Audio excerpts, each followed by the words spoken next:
Começamos hoje Fique por Dentro. Eu sou Carolina Marchioli, estou com o Rodrigo Marchioli. Tudo bem, Rodrigo? Tudo bem, vamos lá.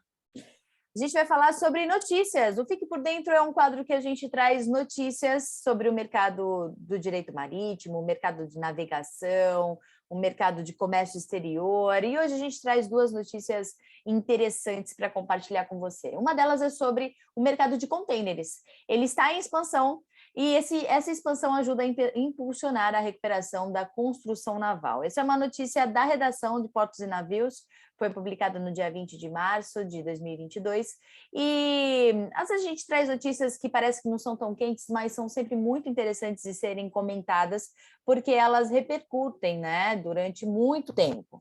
Então, a notícia é a seguinte, Rodrigo, falando um pouquinho sobre ela.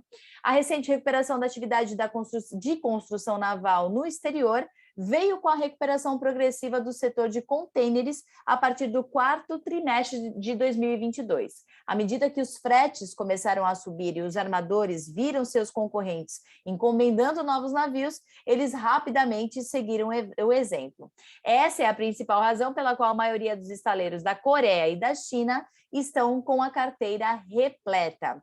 Interessante pensar sobre isso, né? Porque eles até na segunda parte aqui da notícia, Rodrigo, eles falam sobre a regulamentação de emissão de carbono, né? Também contribuiu para que os armadores decidissem encomendar novos navios, com a primeira onda de mega navios de 40 mil a 50 mil teus, agora chegando a um estágio crucial de decisão de meia-vida, muitas vezes sendo substituídos por navios maiores, hoje com 22 mil a 24 mil teus. Isso é uma onda, né?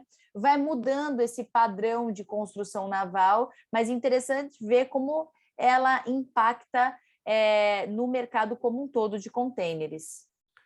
Sim, o container ele dá muito mais agilidade, né, na logística. Você imagina, isso não existia há muito, ou melhor, o container ele chegou não faz muito tempo no mercado. Se a gente pensar desde quando existe transporte por navio, o container não está aí há muito tempo, se a gente colocar isso em perspectiva. Então, o container ele traz muita agilidade, ele traz muita velocidade para a logística. A tendência realmente é sempre aumentar. Agora, uma coisa que eu fico pensando é também do ponto de vista da economia, porque eu tenho acompanhado, a gente acompanha também o mercado financeiro e a gente vê que o preço do aço, por exemplo, ele está em alta, né? Está subindo bastante, por isso até as nossas empresas que trabalham com minério de ferro também estão em alta, né? Também estão lucrando com esse movimento, com essa alta. Teve uma baixa recente, mas voltou a subir novamente. E é claro que isso também impacta no mercado naval, porque os navios e os contêineres eles são feitos basicamente dessa matéria-prima. Então eu fico pensando se o container também não é uma forma mais econômica de consumir menos esse tipo de matéria-prima. Se ele, além de agilizar a logística, além de agilizar o transporte, ele também não é uma forma mais econômica, né? Porque, como você falou, existe essa onda de grandes navios e essa onda ela também sobe e desce. A gente já percebeu que o mercado já percebeu, na verdade, não nós especificamente, mas o mercado já percebeu que grandes navios ou navios muito gigantescos também não resolvem o problema. Então, o container, eu sou fã do container, né? Resumindo, eu acho o container uma solução muito interessante. Agora a gente tem que só pensar na questão da sustentabilidade, se o container ele é mais sustentável que a construção de um navio propriamente dito, né? Só o navio. Então, também a gente tem que pensar nessa questão da sustentabilidade, que eu acho que é até uma outra notícia que a gente vai comentar, né?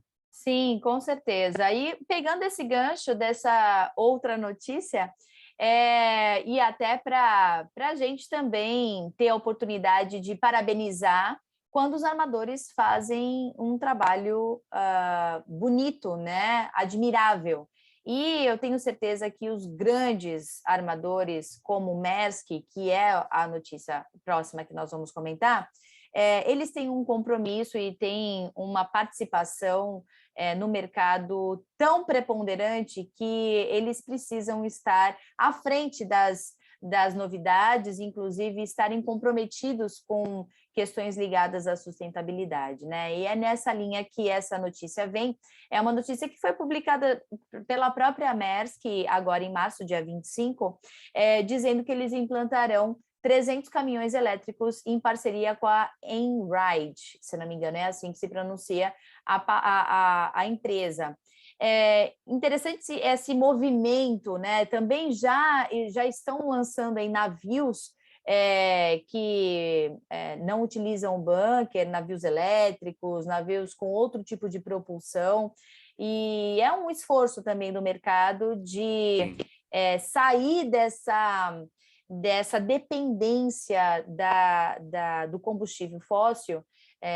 O rodoviário é muito presente, mas já está mais adiantado nessa questão, e o marítimo está demonstrando os primeiros avanços. Mas sobre essa notícia do transporte rodoviário, eu vou até ler um pouquinho aqui. Eles falam que os caminhões serão entregues entre 2023 e 2025 para uso pela empresa norte-americana de armazenamento, distribuição e transporte da Maersk, chamada Performance Team. Os caminhões serão operados usando o sistema operacional de carga rodoviária digital da Einride e soluções de carregamento. Eles operarão como parte da rede de frete rodoviário da Performance Team. Interessante, né, Rodrigo? Que bom que existe, já está existindo, e talvez até um pouco tardio, mas muito a tempo de começar a testar frotas com outras bases de combustível, né, de energia, né? Sim. O combustível fóssil, no caso dos navios, é o diesel, né? Basicamente, eles preenchem os seus bunkers com diesel. E a gente sabe que o combustível fóssil, ele tem um prazo de validade, uma hora vai acabar. Tudo bem que ainda tem bastante tempo aí pela frente. Só que tem um outro prazo de validade também, que é o da vida na Terra, né? Assim, é uma preocupação que a gente tem, e a gente sabe que o combustível fóssil é um dos principais responsáveis por ameaçar a vida na Terra, ou a insustentabilidade é uma das principais ameaças.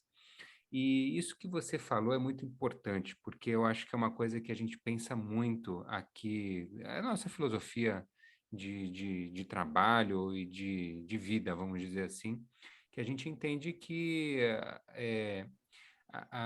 as próprias pessoas elas têm que se responsabilizar por elas mesmas, independentemente do que a regulação determina, o que os tratados internacionais exigem, o que o Estado exige.